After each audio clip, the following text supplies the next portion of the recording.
Doctor ने गंभीर लहजे में कहा, मुझे नहीं लगता यह बच पाएगा। हमने हर किस्म के टेस्ट और इलाज करके देख लिए, लेकिन जिस दिन से यह मरीज आया है, उस दिन से इसकी हालत बिगड़ती ही जा रही है।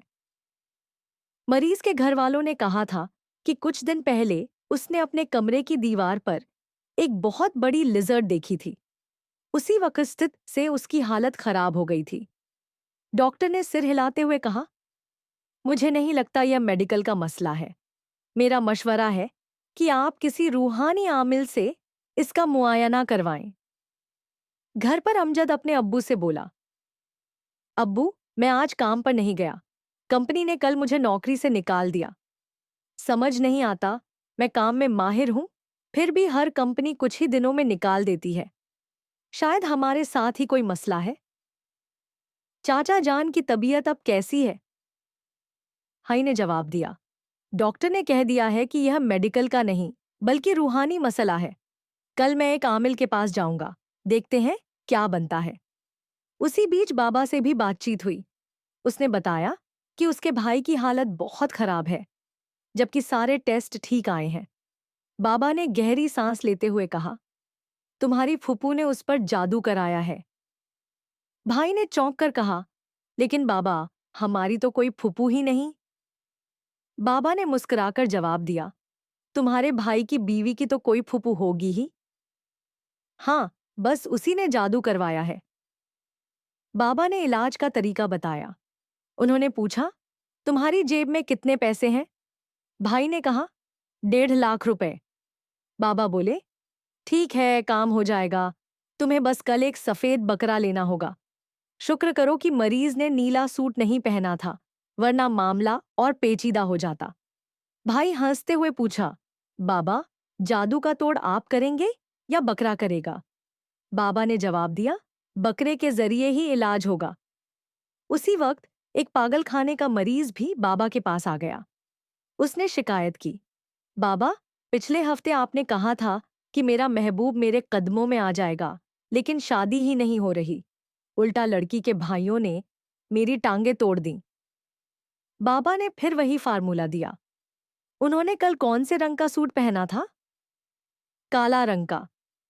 तो कल 3 काले बकरे ले आना, तुम्हारा काम हो जाएगा। धीरे धीरे यह सिलसिला अजीब मोड़ लेने लगा। भाई ने बाबा को चोर तक कह दिया। बाबा ने बुरा मानते हुए कहा कि वह काम तो उन्होंने बहुत पहले छोड़ दिया है। दूसरी ओर किसी समझदार ने सलाह दी, पास ही खानकाह में हजरत पीर अब कररी हैं, उनके पास जाएं, वहीं से आपको सही राह मिलेगी। लेकिन उसी घर में एक नौजवान अपने भाई पर इल्जाम लगाने लगा कि वह शैतानी अमल कर रहा है। गुस्से में उसने कहा, बस बहुत हुआ, मैं तुम्हें इस घर में और बर्दाश्त नहीं कर सकता। सामान समेटो और निकल जाओ। वह नौजवान जाते जाते बोला, आज रात मैं सदियों से सोई हुई अफियत को जगाकर अपने काबू में कर लूंगा। जल्द ही यह दुनिया मेरे आगे घुटने टेकेगी। उसने सचमुच एक जिन्न को बुलाया, लेकिन जिन्न ने उसकी दहशत भरी हंसी के साथ कहा, अब यहां तुम्हारा खेल खत्म। अब इस जगह पर मेरा राज होगा। इसी दौरान एक और परिवार बहुत सस्ते दाम पर एक घर लेकर उसमें रहने आया। घर के मालिक ने पहले ही कहा था कि उस घर पर अजीब असरात हैं। शुरू में सबने बात को हल्के में लिया, लेकिन धीरे धीरे वहां अजीब घटनाएं होने लगीं।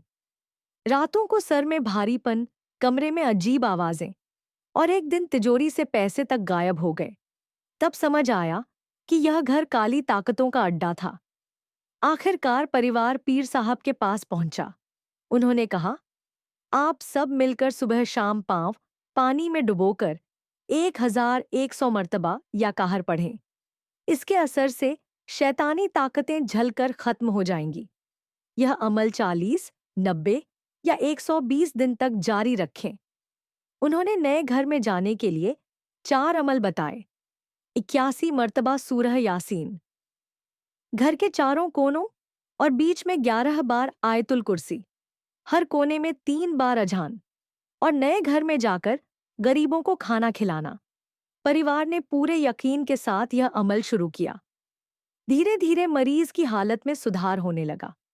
डॉक्टर भी हैरान थे कि इतनी जल्दी इतनी तब्दीली कैसे आ गई। सालों बाद वही अमल उनकी जिंदगी में बरकत और खुशियां लेकर आया। अब अमजद का अपना कारोबार था। उसे वह तरक्की मिली जो शायद नौकरी में कभी न मिल पाती। अल्हम्दुलिल्लाह जिंदगी में खोई हुई बरकत लौट आई।